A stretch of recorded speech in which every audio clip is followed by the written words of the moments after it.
मैं मनोज मोक्षेंद्र आप सभी साहित्य प्रेमियों को सादर नमस्कार करता हूँ। मैं एक लघु कथा का वाचन करने जा रहा हूँ। इस लघु कथा का शीर्षक है ले बेटा अपने आंसू पोंछ ले। एक बूढ़ी औरत को उसका जवान बेटा प्लेटफॉर्म पर छोड़कर यह कहते हुए बाहर चला गया कि अम्मा तुम्हारी गाड़ी आने वाली है, देखो बस वह आई, मैं टिकट लेकर अभी आया। उसने अपनी मां को आश्वासन दे रखा था कि वह जहां उसे भेज रहा है वहां उसकी खिदमत करने वाले कई हैं, बड़े भैया तो हैं ही और यह उनका पता है।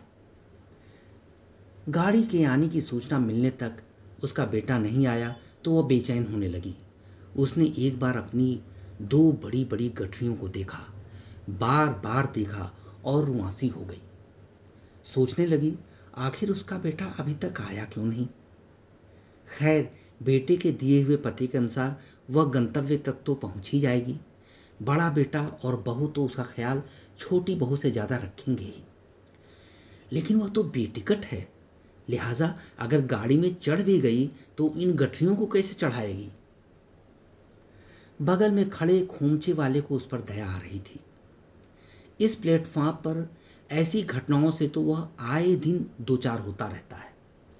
वह समझ गया कि उसका जवान बेटा उससे छुटकारा पाने के लिए उसे प्लेटफॉर्म पर छोड़ गया है, पर खोमचे वाला करे तो क्या करे, उसकी मदद भी तो नहीं कर सकता।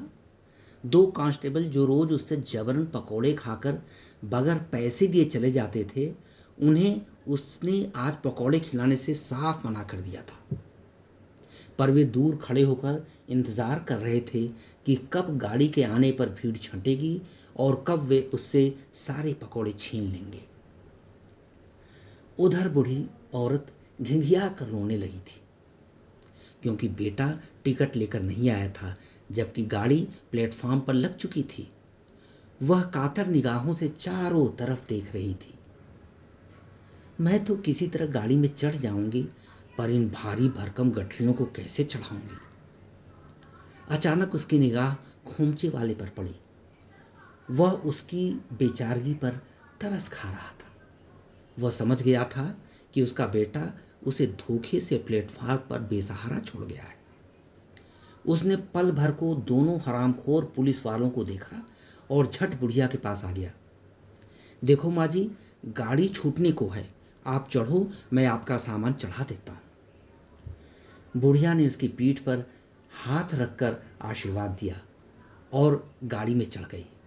लेकिन खोमचे वाला उसकी भारी गठरियों को चढ़ाने के लिए गाड़ी में घुसा ही था कि गाड़ी ने तेज रफ्तार पकड़ ली। वह लाख हिम्मत जुटाकर भी गाड़ी से उतरने की जोखिम नहीं उठा सका। कहीं गाड़ी के नीचे आकर अपनी जान गंवा बैठा तो उसके बीवी बच्चे तो अनाथ हो जाएंगे। तभी उसने खिड़की से बाहर झांक कर देखा, दोनों कांस्टेबल उसके खोमचे की सारी पकौड़ियां गड़प करते जा रहे हैं।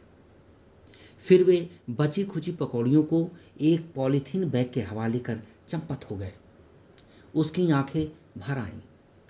आज तो मेरे बच्चे फाका ही करेंगे। तब बुढ़िया, जो पुलिस वालों की उस नीच हरकत को देख रही थी और खोमचे वाले पर तरस खा रही थी, ने अपने सिर के गमछे को उतारकर उसकी ओर बढ़ा दिया। वह पूरी ममता से बोली, ले बेटा अपने आंसू पोंछ ले। धन्यवाद।